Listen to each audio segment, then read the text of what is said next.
Snot? A smile touched his lips as the woman wheezed his name, rubbing her eyes and holding the door to her room with her foot. Hello, Bachan. I'm just turning pale. Before he could finish his sentence, he was strangled in the largest pair of chests the shinobi world has to offer. He breathed into the hollow of her chest as she squeezed him with all her might before finally letting go. Now he drank it like the fine wine it was. Her disheveled blonde curls framed her face, and her brown eyes were like the cream of milk chocolate. Since she was wearing a silk robe and it wasn't meant for a sensual woman like her, it perfectly matched the smooth contour of her giant chest. Moreover, the hem of the robe was not too modest, and her hands, pressed so close together, pushed the mounds together, giving birth to a magnificent cleavage. Looking down, he drooled at how well the clothes accentuated her idyllic MILF thighs, which supported the gorgeous bubble as he had the pleasure of seeing, swaying from side to side whenever she walked away from him. Her long, slender legs were also accentuated when the robe ended at mid-thighs. She really put Kunoichi to shame with her unearthly beauty. Where the hell did the devils carry you? Hissed the Hokage. You flew away without Eva. I'd like to apologize, Naruto interrupted. I was so excited to learn of Jiraiya-sensei's death that I accused and insulted you, even though you had nothing to do with it. You've suffered as much as I have. He raised his hand as he saw that she had opened her mouth. I know you understand that I said these words in the heat of passion, but I hope that you will find the strength in your heart to forgive me. The blonde's primitive essence died the moment he went on a 3-year training trip with her former teammate. When he returned, the orange jumpsuit was gone. Gone are the days when he wore the armband. Gone was the fact that he was a skinny child. When he returned, she thought he was a hippopotamus in human clothes. His transformation was so incredible. He had become so tall that he could easily tower over her. Due to his skinny physique, he had bulging muscles that would indecently stretch any shirt he wore. It wasn't even a matter of physical change.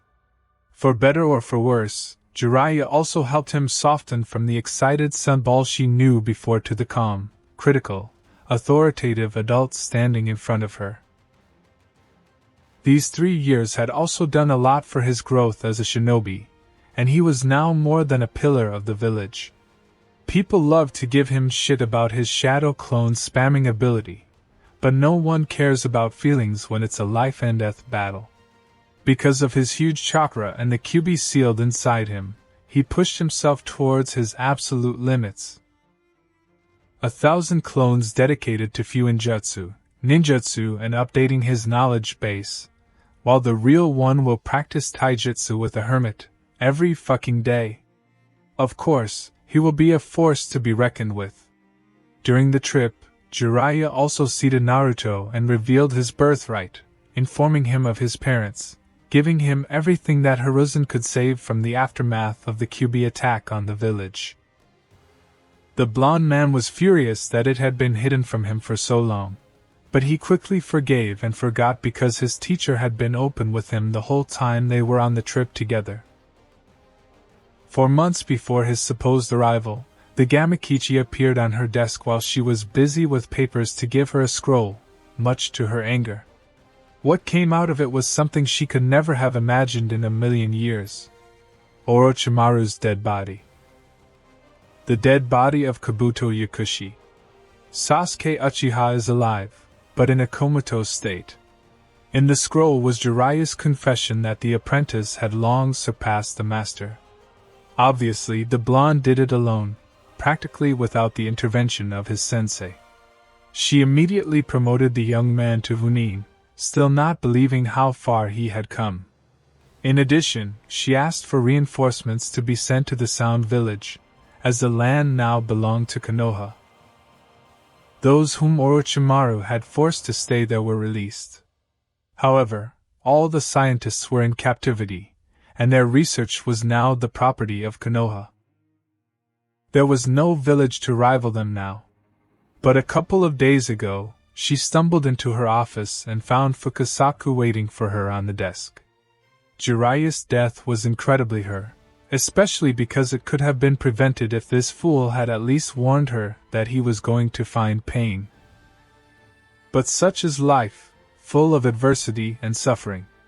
The memories of this gray-haired hermit faded, and now she found herself floating on the vast ocean that she had seen in the azure blue eyes of this man's apprentice. "You were forgiven the moment you said those words." "Thank you," the mustachioed shinobi whispered, wrapping his hands around her head, tucking a strand of hair behind her ear before leaning over and kissing her directly on the forehead. Tsunade could hardly catch her breath as he pulled away, watching her grandfather's necklace swing backwards and land on his sweater-clad chest. His eyes sparkled in the spotlight as he gave her a dazzling smile that made her heart skip a beat, telling her that she wasn't his bachan at the moment. It was almost 5 years ago when she smacked him on the forehead as a way to believe in his dream of becoming Hokage. Now he gave her a tender kiss. Perhaps he is not aware of the significance of his actions. There was only one person who had the courage to be so close to her, and that person was given. May Kami bless his soul. "Let's go to the balcony," Naruto added, seeing that the woman was numb at his boldness, and raised the stake, taking her small hand in his own, much larger. "I want to talk to you about something." "What the hell is going on?" She looked at the man who led her to the glass door. She was so absorbed in her thoughts that she did not pay any attention to the cold breeze that pierced her. Soon she felt a warmth envelop her, and she realized that he had wrapped her in his sweater. Now she was looking at his broad shoulders, large biceps, and bulging pectoral muscles stretching the dark black shirt he wore. The top 2 buttons were unbuttoned, so she looked bashfully at his well-defined chest. He was so damn torn. She cleared her throat, panicking from checking on him. "What did you want to talk about?" "After I made these remarks to you, I stumbled out into the street, not knowing what to do," the blonde-haired shinobi began, his voice echoing through the air as the crickets chirped and the trees rustled in the distance. "That's when I met Irika-sensei. He shared the ice cream with me like that old pervert," he added with a chuckle, causing a smile from his leader as well. "He helped me get through what I went through, and all I could think about was how much I must have hurt you. As I decided to retreat to the top of the Hokage monument, I thought about my life and how much it had changed. I became who I am today because of him, and so I decided to honor his memory by doing what he loves, writing." Advertisement. Tsunade wanted to comfort the young man more and more, but the last sentence stuck in her head. She narrowed her eyes, clenching her teeth. "If you tell me you're going to spy on women to write novels about paradise, I swear I'll do it." "No," Naruto said, interrupting the woman's ranting, amusement reflected on his face. Then he removed from his wrist a leather-bound book, on the cover of which was engraved in large, bold letters, "Tales of the Brave Ninja. I'm copying this book in honor of Jiraiya-sensei. This will be my first time taking on a literary project, so I would like to know your opinion on some things." The anger instantly evaporated. He'd be so proud of you. "You want the full story, without censorship? Then rush to my Patreon. For just $4 a month, you unlock over 380 episodes of epic fan stories, from fandoms you've never even heard of. From classics like Naruto, One Piece, Bleach, to One Punch Man, DxD, and tons of taboo crossovers found nowhere else. Link in the description, or pinned comment. Subscribe now, and drown in unfiltered adult heat. One sub, the entire NSFW multiverse, in your pocket. So, what do you need help with?" "Nothing, that's all," said the mustachioed adult, and a soft smile played on his lips, the same as hers. "I was so mad at him for telling me this nonsense all the time. The legendary medic nodded, knowing perfectly well what he was talking about. How can you do absolutely nothing until you feel that they flew to the moon and back? That was how she felt when he kissed her on the forehead. It was just a kiss, but it made her want to jump out of her chest. For the next 10 minutes, 15, 20, 30, 40.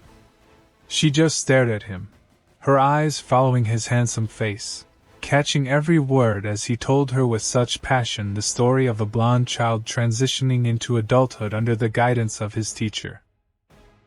He poured out his bleeding heart to her. The wind blowing past them, the animals above and below, the chatter in the distance, she didn't hear any of this. Removing the clothes from her shoulders while his words warmed her, she wrapped them around her, preparing to return them to him. It was then that his scent spread through the air and invaded her sense of smell. Something serious was happening to her, and she knew what it was. She just didn't want to believe she was in love with him. He was young enough to be her grandson, if she had one, for Cammy's sake. She promised herself that she would never have a lover again after Dan. And she kept her word, because she hadn't had sex with another man for more than 30 years. Even when it was hard to walk, she never gave in to her desires. But she had never felt anything like what she felt now for this young man. Perhaps that's why Naruto was the only person who was able to make her forgive Konoha, return home, and believe in this cursed dream again. There had been another change in him during those 3 years, and she realized it when he walked into her office. She didn't want to admit it at the time, but she was genuinely fascinated by the changes he had experienced. And although he addressed her as Ba-chan, he clearly had more feeling. That was the first time she noticed that he was looking at her the way a man looks at a woman.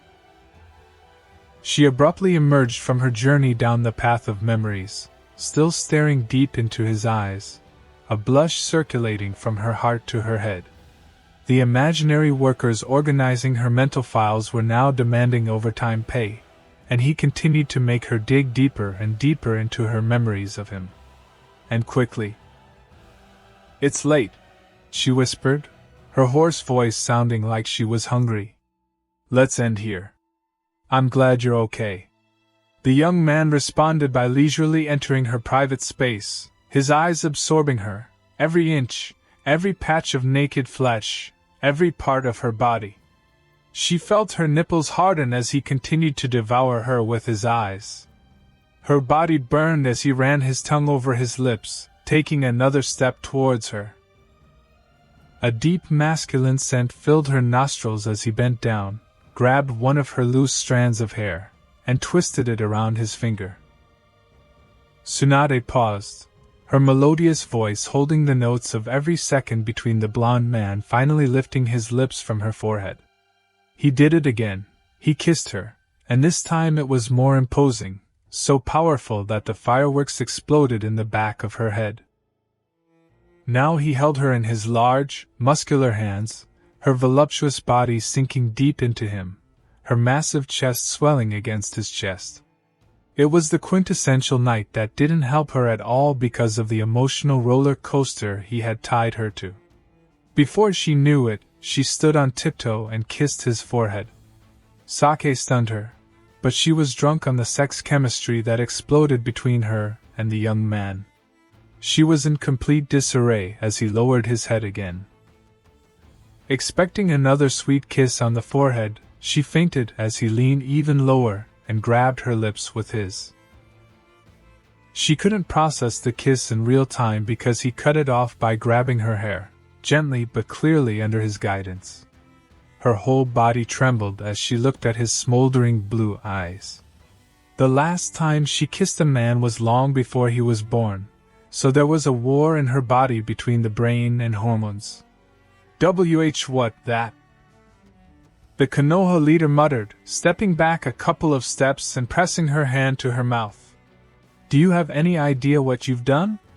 "I know," said the Hunin, fearlessly erasing the distance, as he took 2 steps forward, his face inches away from the woman he was deeply in love with.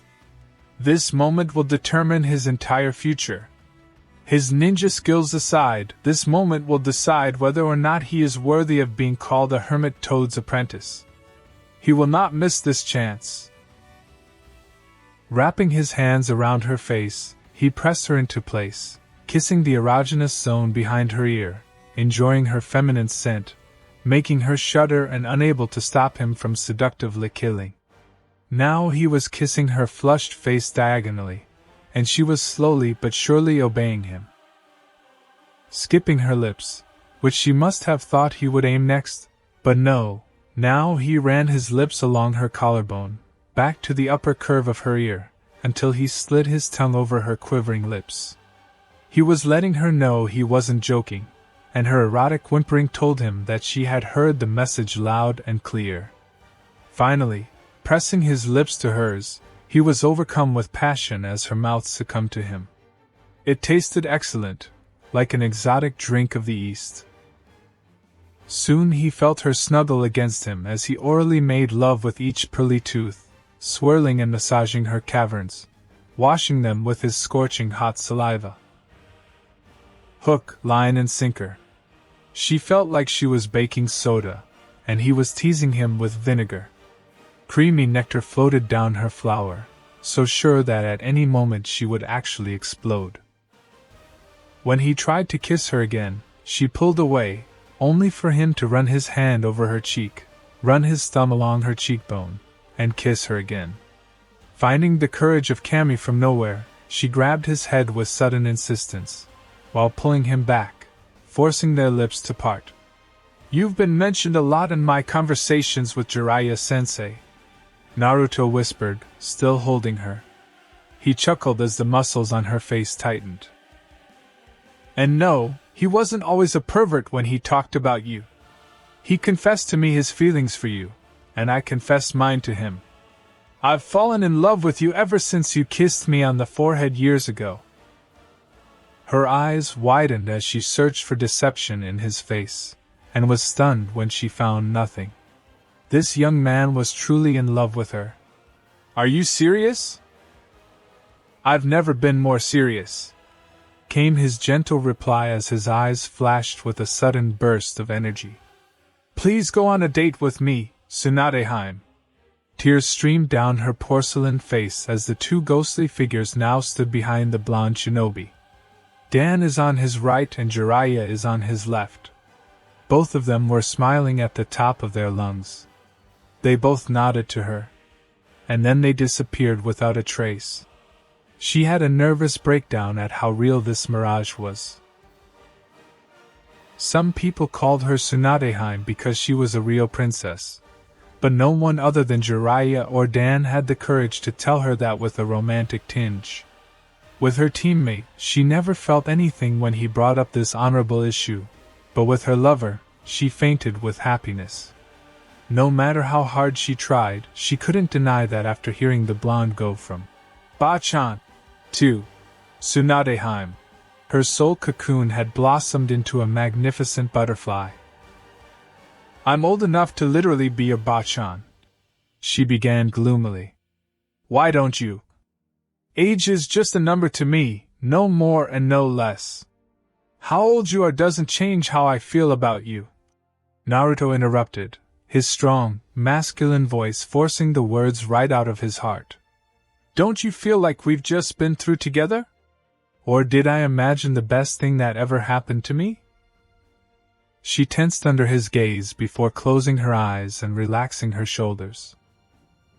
Snot was what she always called him, even after he returned from training. However, she could no longer call him that. Her mind, body, and soul forbade it.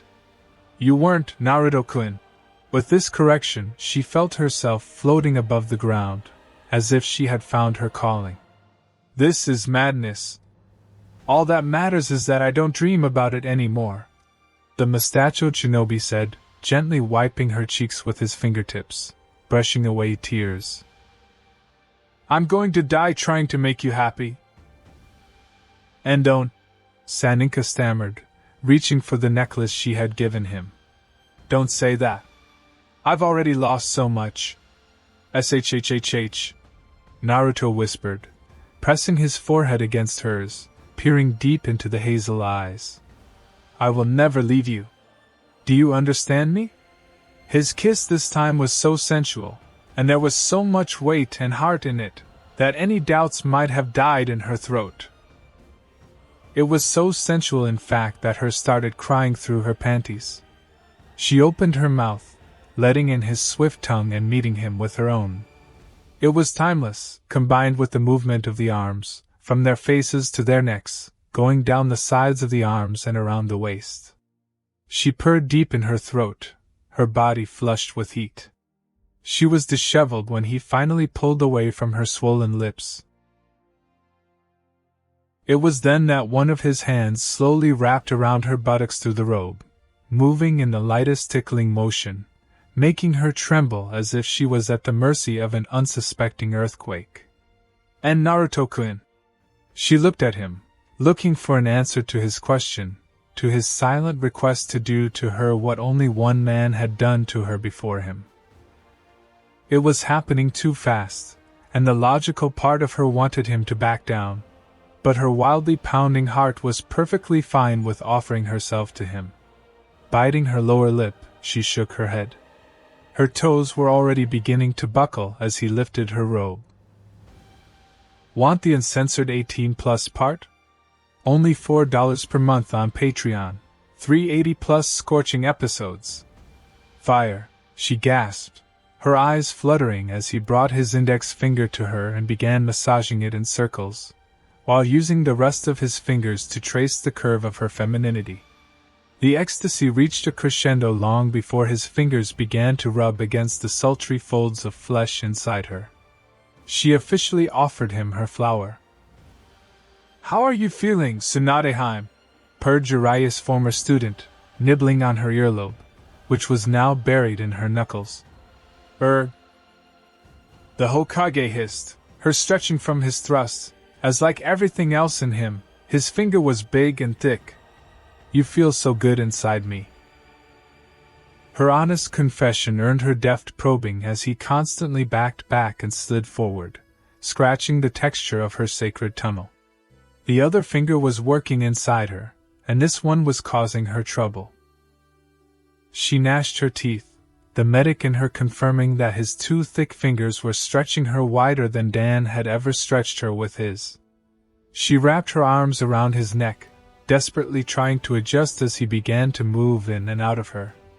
She kissed him roughly, her mind scattered, but he impulsively pulled his lips away, leaving her helpless and moaning piteously. The air suddenly hit her underside as he pulled her down to the ground, pulled off her underwear, and continued to spread her legs on the icy surface. Her robe was pulled up to her waist, and now her teeth chattered as she swayed her hips, her giant chest almost ready to break free from the flimsy prison of the robe. Want the uncensored 18+ part? Only $4 per month on Patreon. 380+ scorching episodes. Fire. Taking her legs off his neck, he gently picked her up in his muscular arms in the wedding carrier, her bubble ass feeling extraordinary in his open palms. His eyes fluttered, as did his heart as he looked at her. She shamed the moonlight with the magnificent sexual glow emanating from her face. It took everything he had to not look any further down, as her huge chests were most likely falling out from under the robe.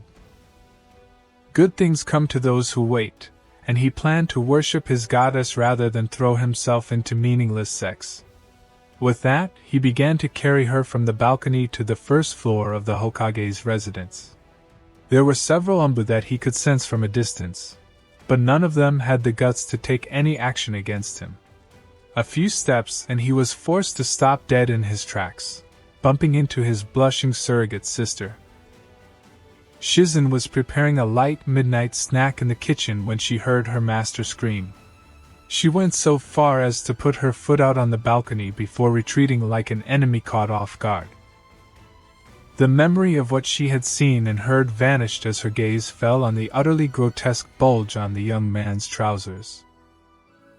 At first, she thought that her mind was playing a cruel joke on her, but after looking again and again, her legs began to tremble from the confirmation that the bulge ended near his kneecap. It wasn't a hardness, it was a weapon of vaginal destruction.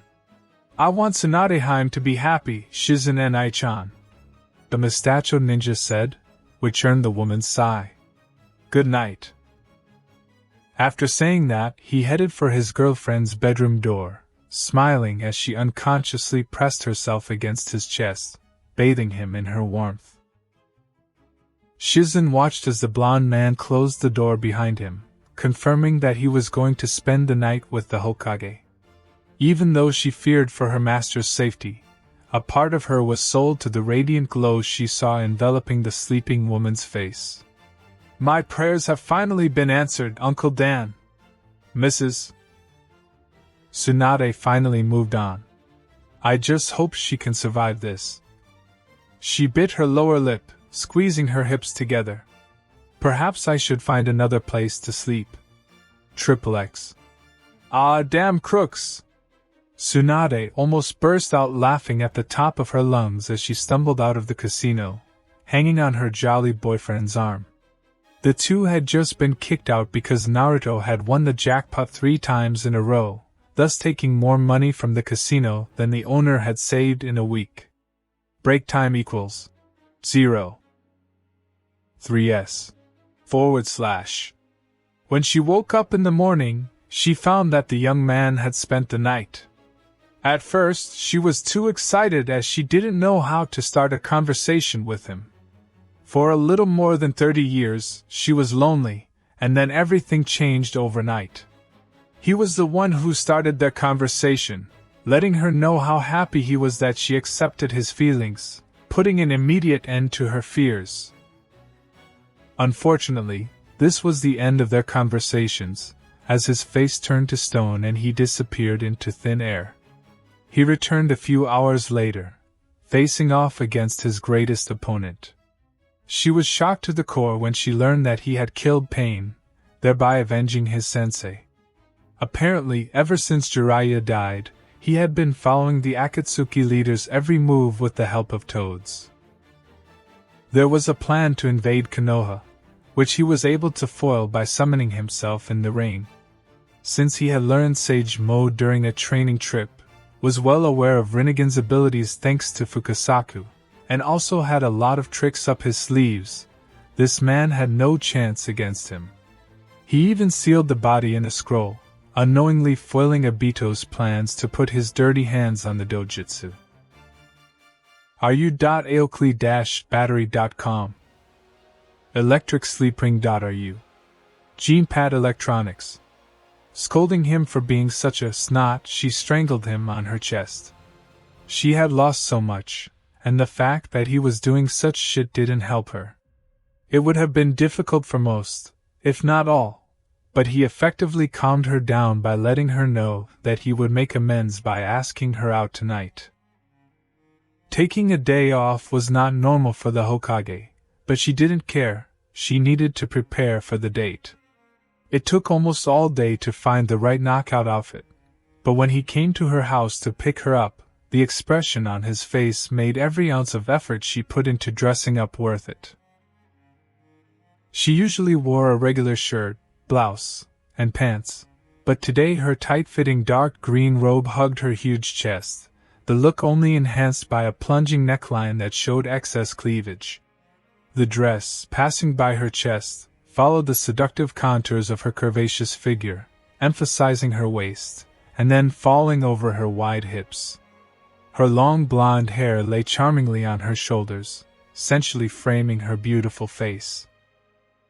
Instead of taking her to one of the extravagant restaurants that Konoha offers, on their date, he took her to the Tanzaka district, the place where they first met. Instead of going to dinner, he invited her to play. This, of course, surprised her, but she quickly sold out to his plan and spent the best time of her life betting money. Less than an hour later, the casino owner was losing his head due to her boyfriend's devilish luck. What started as an unusual date became incredibly romantic when he started taking her for a walk around town. Their fingers were intertwined, her head resting on his shoulder. She was enjoying life. She couldn't wait to see what he had in store for her next time. XXX. Here we are. She raised her head and looked up, reading the inscription. Sake Rapture, painted on the roof of the building. It made her feel like the happiest woman in the world when he took up the things that made her happy again. He didn't even like alcohol. It was foolish for him to drink, as there was a bijou sealed inside him. All this was for her. When they entered the establishment, everyone already knew who she was and who he was. Naruto has been marked in bingo books as an S-rank shinobi since he killed Orochimaru. His latest feat of killing Nagato will undoubtedly increase his presence in the shinobi world. Now no one has the courage to challenge him. I have your newlywed's hut, just like you asked for yourself and the Hokage-sama, Naruto-sama, the shopkeeper said as the couple approached him. We promise that no one will disturb you. Please enjoy. Thank you, Naruto said, and then something like his mistress's faint whisper. He chuckled and quickly led her through the restaurant, following the guide the host had sent with them. She was still going crazy when she heard that he had booked a honeymoon for them at this restaurant. Unable to call out to him, she looked around. She understood why this place was so popular among both young and older people. What caught her attention the most was the abundance of sake, different sizes and shapes of bottles, and of course, they all tasted different. Inside, the cabin was, to put it mildly, luxurious. A small TV screen mounted on top, speakers hanging from all four corners, romantic lighting, a table covered in sake bottles, chocolates, and candies, a sofa in front of the TV, and a rolled-up futon tucked under the table. It was definitely a newlywed's hut. The two of them were silent, a lot of sexual tension building between them as Naruto plopped down on the couch, holding a bottle of sake in his hand. She walked slowly over to him, her hazel eyes fluttering as he patted his thigh, gesturing for her to sit on his lap. She did so, and her huge chest swelled on his chest, just like her delicious ass on his muscular thighs. Naturally, their lips searched for each other after a long and disastrous denial. Given that they hadn't kissed all day was his decision, not hers. They were gently introduced to each other, and then her lips melted into his mouth, their tongues greedily massaging each other. The kiss ended faster than she wanted, but he pulled away from her lips to take a big sip of sake. She was surprised when he offered her nothing, especially in the romantic setting they were in. That's when he took the opportunity when she opened her mouth to bring his mouth closer to her mouth and transfer every ounce of sake to her oral caves. Her entire body throbbed with excitement as he engaged her in a battle for dominance, sake splashing in their mouths, instinctively driving her love for the drink to absolute limits. She swallowed with genuine greed, getting more high from this sample of sake than from consuming a whole bottle. Pursing his lips, Naruto smirked at his stunned girlfriend. I take it you liked it? All the blushing Senju could do was nod, confused that he had come up with such an exciting thing in the blink of an eye. People were right to call him the most unpredictable ninja. He still hasn't lost that part of himself, at least. Now that his girlfriend was leaning back, the mustachioed shinobi was reveling in Kami-sama's morphological masterpiece hidden in the dress. He studied the form, how ridiculously her titanic chest stretched the fabric, following every billowing movement as she inhaled and exhaled. It was clear that her nipples were stiff as they were trying to burn out due to the intricate lining. With trembling lips, she looked down as her boyfriend reached for the straps of her dress, seeking her consent. She swallowed the lump in her throat, feeling his giant hardness pulsing beneath her for the first time. There were no lies, she sincerely thought it was his hand. She will have a hard time, that's for sure. He was sensually pulling the strap off her shoulder now. Every second seemed like an eternity, as he gradually exposed her skin until her right chest popped out, jumping hypnotically as if winking at him for freeing her from this prison. By the gods, it was massive, hanging, seemingly defy gravity, so round but illogically hard in appearance, a large nipple surrounded by a hard areola aimed directly at it. Dear Kami, Naruto whispered, wrapping his palm around the ball, demonstrating its malleability and obvious weight, as well as its enormous size. You are perfection itself, Tsunade. Oh, Naruto-kun, the Hokage whimpered. Her happiness was boundless that he really craved her lavish offering, but outwardly trembled as his azure blue eyes burned with a mixture of lust, greed, and honest love. She trembled as he kissed the lower swell of her sky valley, and the valley itself with cruel patience. Burying her hand in his spiky hair, she pulled with increasing need as he moved along her chest. However, he never made it to her pink ledge, which begged him to suck on her. It was like an instantaneous chemical reaction as his lips and her nipple finally met, fused together like a magnet and iron. That connection was broken almost instantly as he began to roll the other strap down her shoulder. His big hand took possession of the other chest, gently caressing it, running his fingers in a circle and coming on the nipple. Naruto was having the best time of his life, losing all sense of reality, as he slowly worked on a gentle massage and began to squeeze her chest together, forming insane shapes in a way that Jiraiya would be proud of. Reluctantly, removing his hand from her chest, he reached for a bottle of sake and began to pour alcohol over her chest. He chuckled at her charming reaction and went from stroking the alcohol on her chest in a practical, casual way to gathering them in his hands, squeezing them between her thumbs and index fingers, making sexy squelching noises as he played with her. Blood rushed to her head, her thoughts swirled, her heart pounded wildly, the metaphorical workers in her beating out creamy nectar. Now he buried his face in the deep hollow of her chest. An abundance of sake was now floating down the fleshy road, heading straight for his waiting mouth as he poured it into her cleavage. Damn, it was so hot! Tsunade thought, not even taking a sip of the alcohol he was consuming, but still intoxicated at the sight of him doing it to her. Now that she was craving more, he began to lick her left areola with his tongue, smearing and circling around her in a spiral, tracing her aching nipple before finally letting his tongue lick it, warming it. Then he blew on her, cooling her so that she ran her fingers through his hair. That's when he took her in his mouth and began sucking like a newborn, kissing and slurping her chest flesh with his swirling, enveloping tongue, bathing the bottoms, sides, tops, and even her valley until he couldn't taste the sake on her.